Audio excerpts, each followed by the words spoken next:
Jazz artist Allan Harris has lived a life as magical as his music, including being a composer and a cowboy. The acclaimed performer even spent his childhood mingling with celebrities at his family's restaurant. Barry Mitchell introduces us to this modern-day Harlem Renaissance man. We had a quarrel, and it tore my little heart in two. So I'm telling you, sweet darling, can't live my life without you. How is it? It's great. Composer, jazz guitarist Allan Harris lifts our spirits with swinging concerts live streamed from his brownstone in Sugar Hill. Harlem After Dark, I'm trying to recreate the atmosphere that was during the Renaissance and post-Renaissance era in Harlem. I'm still streaming now, as a matter of fact, every Tuesday and Saturday. The music varies. We're staying, the template, of course, is jazz. We do a little bit of R&B, soul. I throw in a little bit of country. It has to groove, it has to move. After all, it is Harlem, and people from around the world expect a Harlemite like myself to express themselves in a very eclectic manner, which is the Sugar Hill, which is where I'm on now. Unforgettable. Who was Nat King Cole?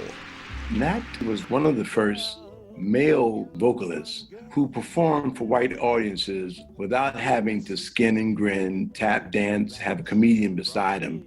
He became beloved around the world. I am a purveyor of what he did. Unforgettable was a song that moved me, and I'm sure it moved millions of people around the world. It's incredible that someone so unforgettable thinks that I am unforgettable too. Today I'll be taking you on a musical journey as we go back in time and explore America's West during the 19th century and the lives and struggles of black cowboys.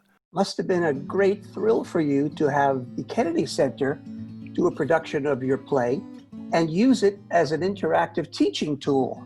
It was an honor beyond belief. From across those big blue waters, they've traveled hard and long. Some were seeking new beginnings. Some were torn from family's arms. What Cross the River is about, it's a story of the American West told through the eyes of a runaway slave. Circa 1859, I called him Blue.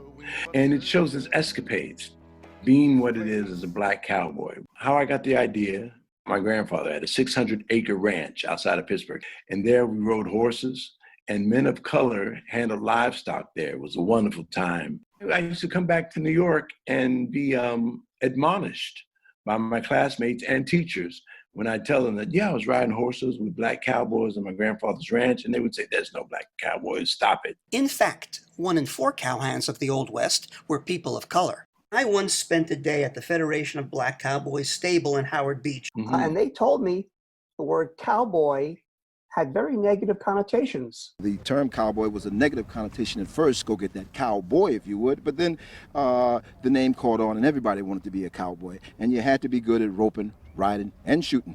It was a derogatory term during the time of the pioneering of the West. It was only until the advent of movies and the romancing of the West, cowboy became in vogue at the end of the 19th century. If you want to be a cowboy, just come along with me. One of my upcoming projects is about my family's restaurant that they had called Kate's Soul Food, which was down the street from the Apollo. I spent many Sundays there as a kid, and I used to see entertainers coming in and order their food, from Duke Ellington to Sarah Vaughan to Temptations. And so I wrote a 10-song cycle, which I composed, called Kate's Soul Food, which will be out in January. Allan's music is available at iTunes, Spotify, and Amazon. For live stream concert information and more, visit allanharris.com. Thank you, man. This is wonderful. I'm glad that you graced me with this. Thank you. Barry Mitchell, Arts in the City.